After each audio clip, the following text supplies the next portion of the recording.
मुकम्मल होने वाला है, मतलब 3 दिन पूरे होने के बाद, क्योंकि अब इन्हें बताया गया कि स्काउटिंग के अंदर क्या है। अब इनमें जिन बच्चों की दिलचस्पी होगी वो बच्चे आगे आने वाली क्लासेस पूरा करेंगे, क्योंकि अभी पहला कैंप हुआ प्रवेश कैंप।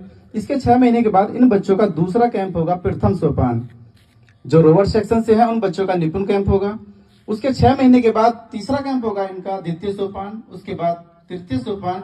9 महीने के बाद ये बच्चे हमारे गवर्नर अवार्ड जो राज्य पुरस्कार होता है उस एग्जाम में बैठेंगे। उसे टेस्टिंग पास करने के बाद जो बच्चे पास होंगे उसके 1 साल के बाद उन बच्चों को तैयारी करने का टाइम दिया जाएगा। उसके बाद वो बच्चे राष्ट्रपति पुरस्कार के लिए बैठेंगे। तो इस तरह का हमारा ये पूरा प्रोसेस है। और जब बच्चों की ट्रेनिंग देते हैं, इस ट्रेनिंग देने से पहले इन बच्चों को बताया जाता है कि हमारे इस कैंप का डेली रूटीन क्या है। लेकर सुबह 5:30 बजे, क्योंकि सुबह उठना होता है इन बच्चों को, 5:30 बजे उठते हैं। उसके बाद अपना फ्रेश वगैरह होकर के नमाज पढ़ते हैं। उसके बाद BP6 exercise, parade, march past, drill, उसके बाद क्लासेज और फ्लैग सेरेमनी। इस तरह होकर के हमारे रात तकरीबन 10:30-11 बज जाता है।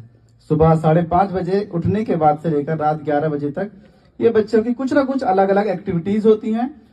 एक्टिविटीज के बाद उसमें आखिर टाइम जो होता है शाम का, रात का, उसमें कैंप फायर होता है और उस कैंप फायर में बच्चे अपना मनोरंजन भी करते हैं। इस तरह से हमारे इस कैंप का पूरा शेड्यूल होता है।